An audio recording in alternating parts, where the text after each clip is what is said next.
At our baby's first birthday, my mother-in-law snatched the cake away and declared, "I'll be the one to make his wishes come true." My husband chuckled and said, "It's just a cake." Smiling, I stood up and announced, "Actually, his wish was for you to leave, and I'm granting it." Her face twisted in rage as guests applauded. I, 33 female, am a first-time mom. My baby boy, Noah, had just turned 1. We live in San Diego, and for his birthday, I planned something small, just close friends and family, some balloons, finger foods, and a cake I had custom-made from a small bakery downtown. I was exhausted, like any new mom. I was still nursing. I was still figuring things out. But I wanted this day to be good, not perfect, just good. A memory to look back on. I didn't expect it to go the way it did. The problem in the story is my ML. Let's call her Vera.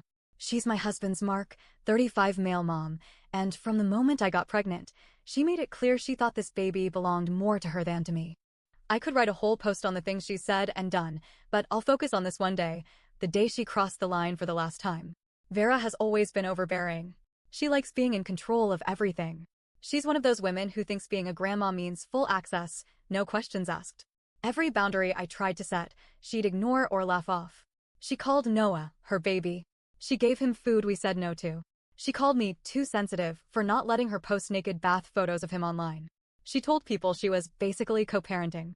It was exhausting, but I was still trying to be the bigger person. I didn't want to start drama. I didn't want to fight. I just wanted to enjoy my son's first year without turning it into a war. For his birthday, I told her, nicely, that I had it covered. She kept calling, texting, asking if she could bring clowns, ponies, a magician. I told her no. We're not circus people. We just wanted something low-key. She said I was robbing him of memories. I said we'd make plenty of memories without turning our backyard into Disneyland. It was a sunny Saturday. We had friends over. My parents were there. Mark's siblings showed up. Noah was in a little bow tie onesie, drooling and laughing like he always does. I had the cake delivered that morning, a vanilla cake with light blue ombre frosting and a tiny teddy bear on top, because Noah loved his stuffed bear more than anything else. Everything was going fine. Vera arrived late, of course, in a big dramatic entrance. She wore a red dress that looked more like she was attending a gala than a kid's party. She handed out little gift bags with her face on the tag, "From Grandma Vera's heart to yours." We ignored it. Tried to stay calm. I didn't want to let her ruin the vibe. Finally, it was time for the cake. Everyone gathered around. Mark lit the candle. I brought the cake out. People were smiling, taking photos, laughing. Noah was clapping. It was the best moment. Then Vera walked up. Without saying a word, she grabbed the cake out of my hands. I froze. I thought she was joking. But then she turned to the crowd, held the cake like it was a trophy, and said, "I'll be the one to make his wishes come true." It wasn't funny. It wasn't cute. It was uncomfortable. Everyone just stood there stunned. And my husband? He chuckled and said, "It's just a cake." Something broke in me. I didn't scream. I didn't cry. I didn't curse. I just smiled, stood up, and said, "Actually, his wish was for you to leave, and I'm granting it." Dead silence. Then someone I don't even know who clapped. Vera's face turned red. Not embarrassed red, rage red. She stood there with the cake in her hands, like she couldn't believe someone told her no in public. She slammed the cake down on the table, ruining it, by the way, and stormed out of the yard, muttering about how I was mentally unstable and jealous of her bond with the baby. Mark just stood there. Didn't say a word. That night, after everyone left, I asked Mark if he was going to say anything about what happened. He shrugged and said I made too big a deal out of it. I told him that she stole the cake out of my hands. That she humiliated me in front of our friends. That this wasn't just a one-time thing, it was the final straw in a whole year of her acting like I didn't matter. He said, "It's just how she is." So I told him something I had been holding in for months. I said, "I'm done letting her disrespect me. And if you won't set boundaries, I will." He got defensive. Said I was being dramatic. Said she didn't mean harm. I said she's been harmful since day one. I listed off everything, how she tried to call Noah Duke, a name she made up, and kept using it, just for fun. How she repainted the nursery while I was in the hospital recovering from childbirth. How she fed him strawberries at 4 months and then lied to me about it. How she told people I had postpartum depression when I didn't, just so they'd feel sorry for her and say she should help take over. He sat there quiet for the first time in months. I didn't wait for his response. I started planning. I didn't want revenge just to hurt her. I wanted it to stop. I wanted peace. And the only way to get that was to make sure Vera understood what consequences looked like. So I started collecting everything.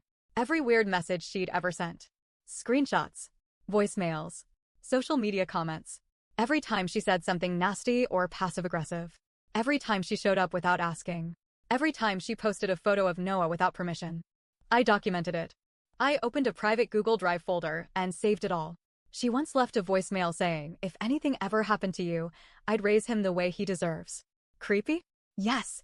Saved? Also yes. Then I talked to a lawyer, just a consultation. She walked me through the steps of setting up a legal boundary. A formal letter. A potential restraining order if things got worse. Even the possibility of limiting grandparent visitation rights if needed. I didn't go public yet. I didn't block her. I wanted to be strategic. But I was done playing the quiet, polite role. I was no longer going to let this woman treat me like a babysitter in my own child's life. This was just the beginning. After the party, things didn't settle down. They got worse. Vera didn't apologize. Instead, she started playing the victim. 2 days after the party, I got a Facebook message from one of her church friends. Hey, I heard you kicked Vera out of Noah's birthday. I hope everything's okay. She's really upset. Upset? She stole a cake out of my hands like she was the main character in a soap opera. And somehow I was the villain? I didn't answer. I just added it to the folder. At that point, I had screenshots, voice notes, social media comments, enough to write a short novel. But it wasn't just online. The real problems were happening inside my house. Mark didn't take my side. Not really. He didn't defend Vera either. He just shut down. Anytime I tried to talk about what happened, he'd say, can we not do this right now? Or, I'm tired. He wasn't helping with Noah much. Wasn't talking to me. He started coming home later from work. I asked if he was avoiding me. He said no, but his eyes told the truth. One night, I brought it up again calmly. I said, Mark, this is our child. And I'm not going to spend the next 18 years fighting your mother for space in his life. Either we are a team or we're not. He didn't answer right away. He just looked down at his phone. So I asked the question I had been avoiding for weeks. Are you seeing someone? He froze. Then he said, no, but maybe I wish I was. That hit me like a punch to the stomach. The next day, I packed a bag and took Noah to stay with my sister for a week. Not forever, just enough time to clear my head and figure out what the hell I wanted to do. That night, Mark texted me. I told my mom she can't come over anymore. Are you happy? I didn't answer. He was doing it for the wrong reason. Not because he believed she was wrong, but because he was scared I might actually leave. But here's the twist. While I was at my sister's place, I got a message from Vera's ex-husband, Mark's dad. Let's call him Ron. Ron and Vera divorced years ago. He lives in Arizona now. He never got involved in our lives much. But he wrote me this. I know things are bad with Vera. I stayed married to her for 20 years. I know what she's capable of. Be careful. She doesn't lose quietly. I was surprised. I didn't even know he knew what was going on. I asked him how he found out.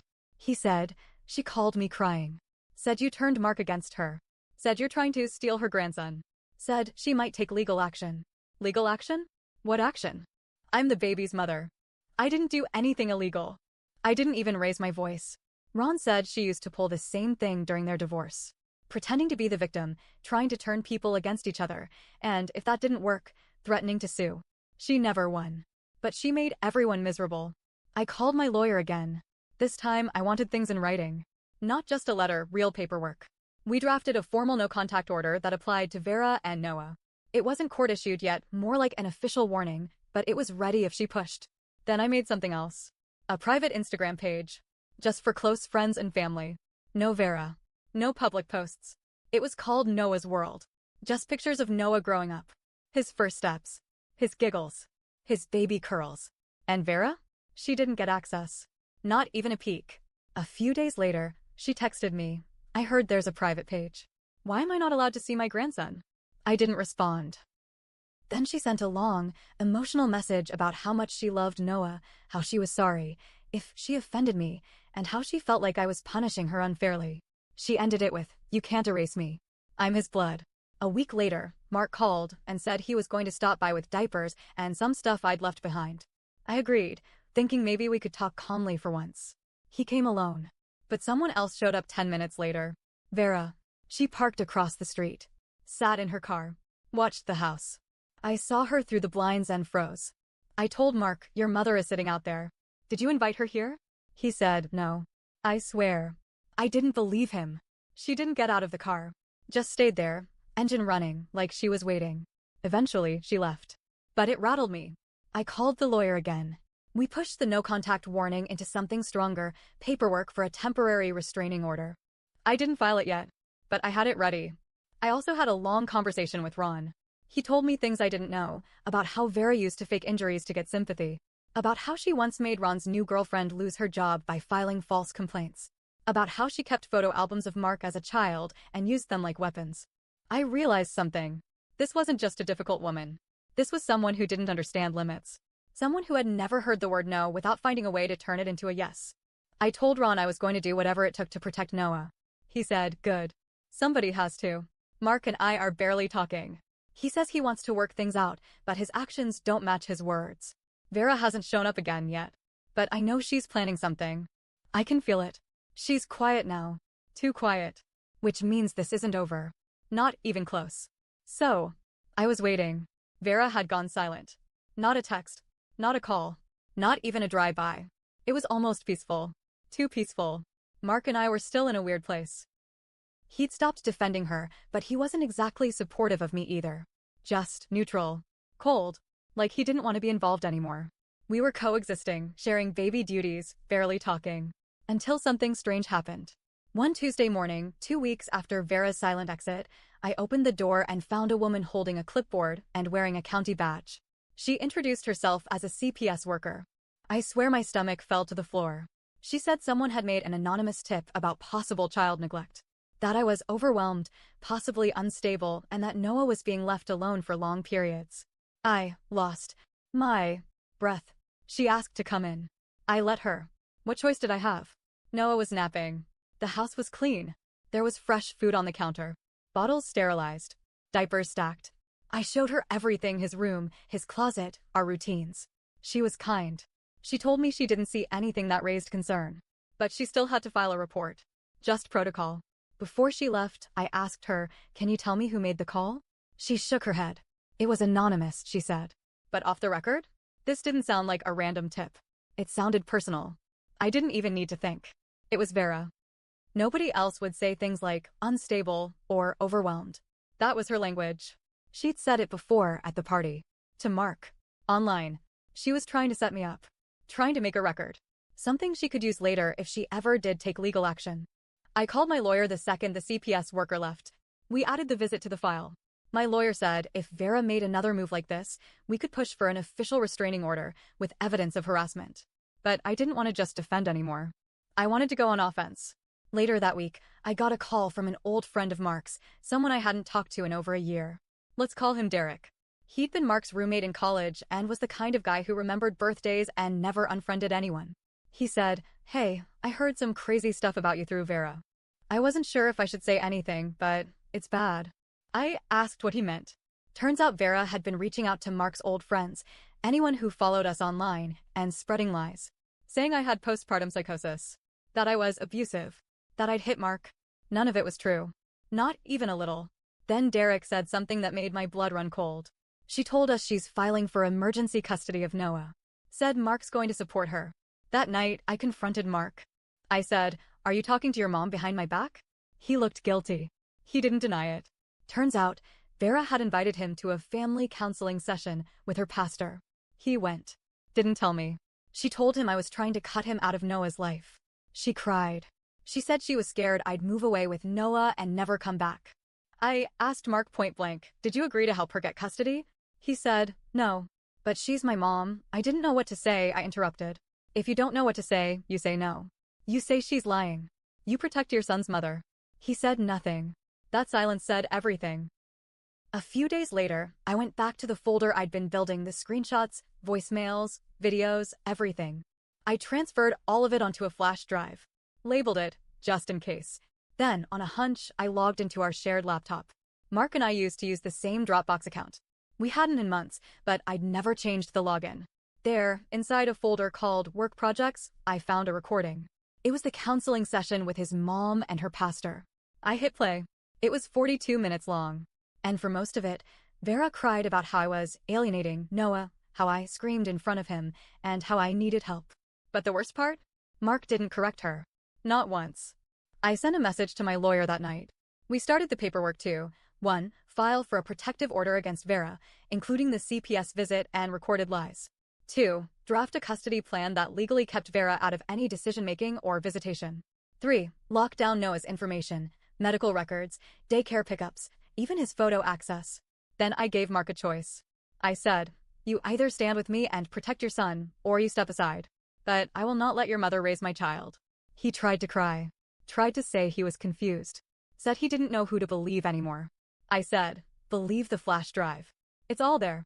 That weekend, I got an email from an unfamiliar address. The subject line was, "This isn't over."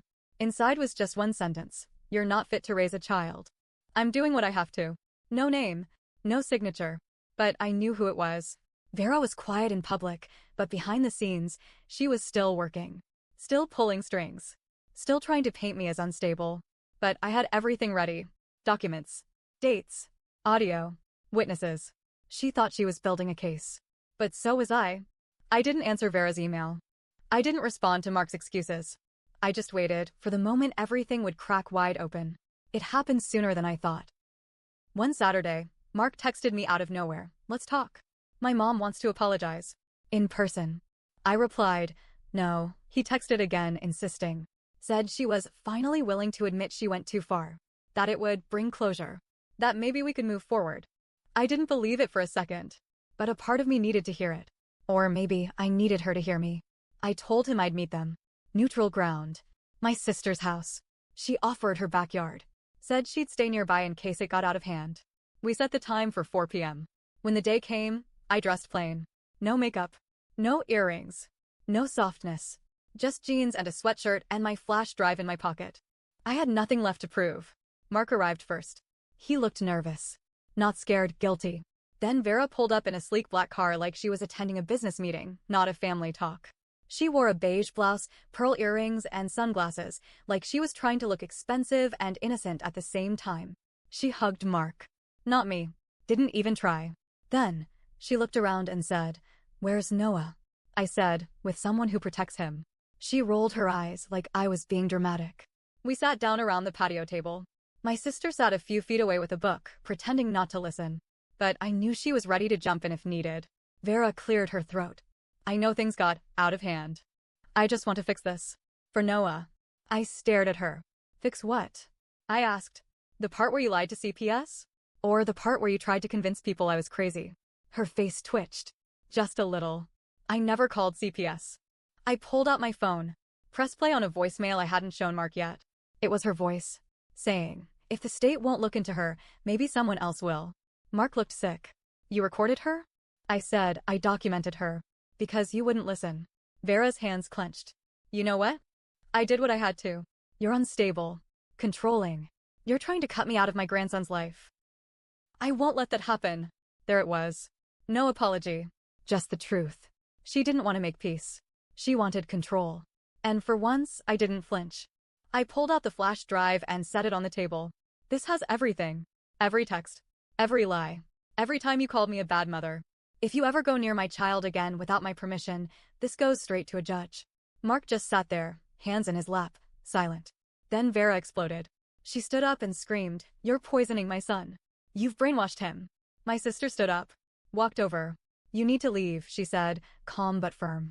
Vera turned to Mark, wild-eyed. "Say something." He didn't. She slapped the table.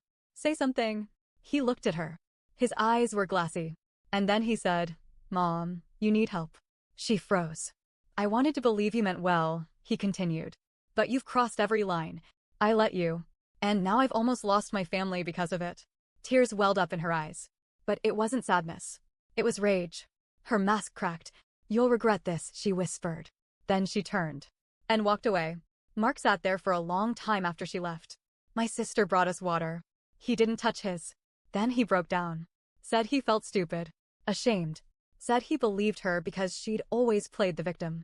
His whole life, she'd made herself the center of every room. Every story. He said he didn't realize how deep her manipulation went until he heard her lies out loud. I didn't comfort him. I said, "You let me drown in this. You let her come for me. For our son."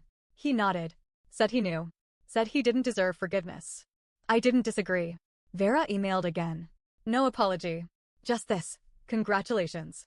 You've destroyed a family. I didn't reply. Mark blocked her.